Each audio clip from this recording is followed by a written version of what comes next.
नमस्कार, मैं प्रकाश चंद्र और आप देख रहे हैं बेखौफ आवाज़। पटना के नौबतपुर में होलिका दहन के दिन मामला तब गड़बड़ा गया जब यहां पे कुछ सामंती ताकतों के द्वारा अज्ञात अपराधियों के द्वारा गोलीबारी की गई, जिसमें 3 लोग घायल हो गए, जिसमें एक की जान भी चली गई। और अभी हमारे साथ हैं पीड़ित। क्या नाम हुआ सर आपका? प्रेम कुमार। क्या कुछ घटना था सर?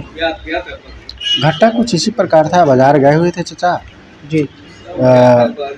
वो जो बिट्टू नाम का लड़का है उनसे जो है झगड़ा किया। वो जान बचाकर यहाँ भागे। यहाँ पे आने के बाद जो है पहले से ही 3 हथियारबंद लोग तैयार थे। और उसके बाद जैसे ही मेरा भाई उधर से आया, पूछा क्या हुआ, बस सीधे पैर में गोली मार दी। उसके बाद लोग समझे कि करेगा, ऐसे करेगा, मतलब गाली गलौज शुरू हो गई। शुरू होने के बाद जो है लगातार चंदन कुमार, हरिओम और डिम्पू और बिट्टू दोनों इस तरफ और सामने से चंदन और हरिओम सामने से गोलियां चलाना चालू कर दिया। और साइड से वो दोनों लोग गोलियां चला रहे थे और मतलब लगातार फायरिंग और चाचा जी को जो 4 से 5 गोलियां मार दी। सर क्या मामला था? पहले से पेपर वगैरह में दिखाया जा रहा है कि जमीनी विवाद थी आप लोगों की। ऐसा कुछ नहीं था, कोई मामला ही नहीं था, कोई झगड़ा ही नहीं था। बिना कोई झगड़े के सर, मतलब जी। और मतलब कहा जा रहा है कि जो यहाँ पे सीसीटीवी लगा हुआ है, तो क्या कुछ सीसीटीवी में कुछ आया है? जी हाँ, सीसीटीवी में पूरा फुटेज है। जी हाँ। अभी तक गिरफ्तारी हुई है या नहीं? एक की गिरफ्तारी हुई है। हाँ, एक सरेंडर किया है जी। बाकी 2 फरारी हैं। अभी मतलब कैसा स्वास्थ्य है आपका? अभी पहले से कुछ बेटर है। घटना इतनी भयावह थी कि आप देख सकते हैं यहाँ पे पाली के और फुलवाड़ी के माननीय विधायक पहुँचे हैं, पीड़ित से मिले हैं और मामले की छानबीन की है। तो चलिए बात करते हैं। सर अभी आप पीड़ित से मिले हैं, क्या कुछ मामला देखने को मिला? सबसे पहले तो जो घटना घटी है तो हम लोग पूरे भाकपा माले की जो टीम आई हुई है उसकी तरफ से निंदा करते हैं। और घटना तो कोई कारण नहीं नजर आ रहा है। ऑटो चालक है और ऑटो चालक उनको खींच के मारा गया है, उनके भतीजे को मारा गया है। सिर्फ यही अंतर है कि कैसे वो ठीक से खा पी रहे हैं। जमीनी विवाद कहा जा रहा है सर, पेपर वगैरह में देखने को। हम भी सुने पेपर में तो, लेकिन साक्षात जब उनसे बातचीत हो रही है निषेध कर रहे हैं इसका, बल्कि ये पेंटिंग किया जा रहा है। अभी पूरे संपूर्ण बिहार में 13 से लेकर 16 तारीख तक होली को खूनी तांडव किया गया है। टेंगरेला में बर्बर रूप से हत्या किया गया, गोलीबारी करके 2 लोगों को घायल किया गया, बल्कि पुलिस पर भी गोलीबारी हुई है। बगल का दुल्हिन बाजार में नौजवान पढ़ने लिखने वाला, उसको फांसी लगा के पेड़ में टांग के मार दिया गया।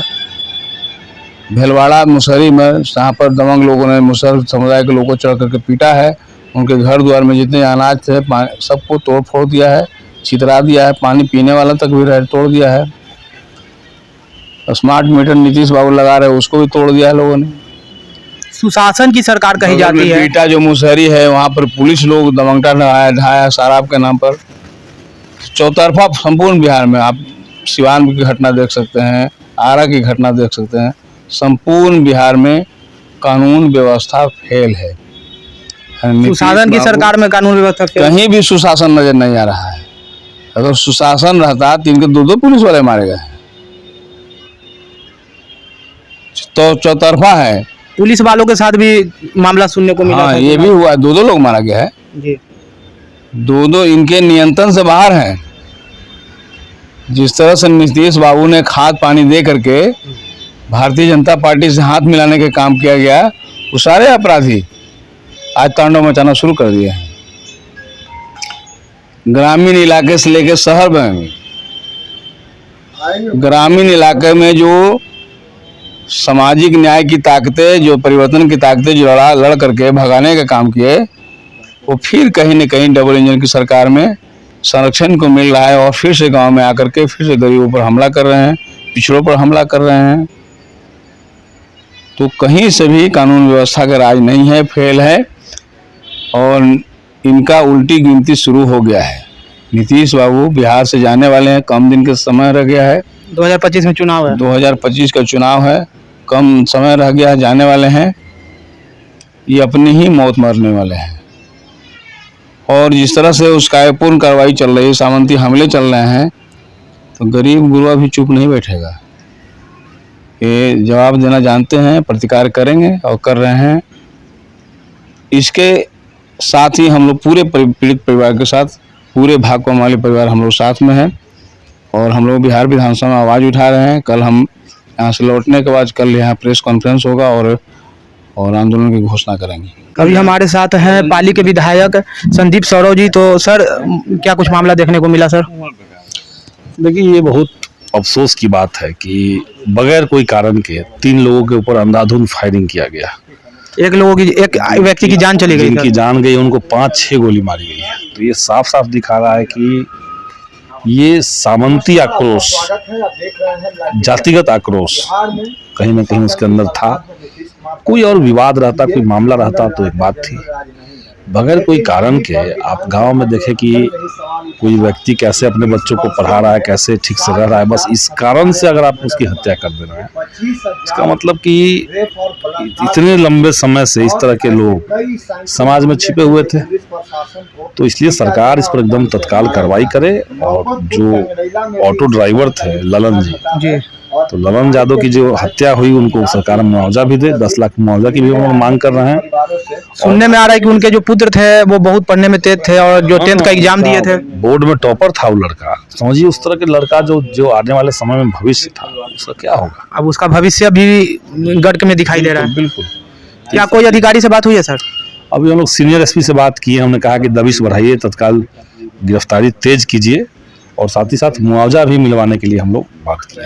सर, सुशासन की सरकार का दावा कर रही है, सरकार पक्ष के लोग, इस तरह की घटनाएं आए दिन घट रही है। ये दुशासन है, सुशासन कहाँ है? दुशासन है, कुशासन है, झूठासन है, ये तो कोई सुशासन नहीं है। अभी देखा जा रहा है कि नीतीश कुमार जी के बेटे निशान जी राजनीति में आते दिख रहे हैं, क्या कहिएगा इस पर? राजनीति में आना है, उनका पार्टी है अपना, उनका लड़का है, वो आना है आए, सब पार्टी में तो सब चलता ही है। हम लोग को लेकिन मुद्दा से मतलब है। नीतीश जी जिस तरीके से अपराध को रोकने में विफल है और केवल झूठ बोला जा रहा है कि हमने अपराध रोक मुक्त कर दिया बिहार को, पहले बिहार में अपराध था, अब नहीं है, अब नहीं है, अब कुछ नहीं, अब सब अच्छा है, सब अच्छा है, यही तो अच्छा है।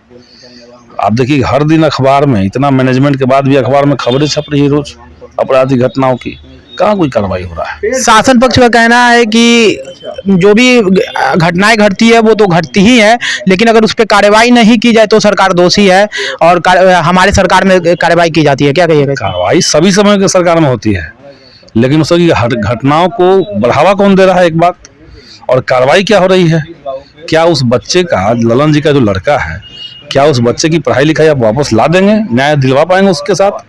आपने मान लिया जो हत्या किया उसको जेल में डाल देंगे, लेकिन परिवार के साथ आप क्या करेंगे? उनका कैसे कल्याण होगा?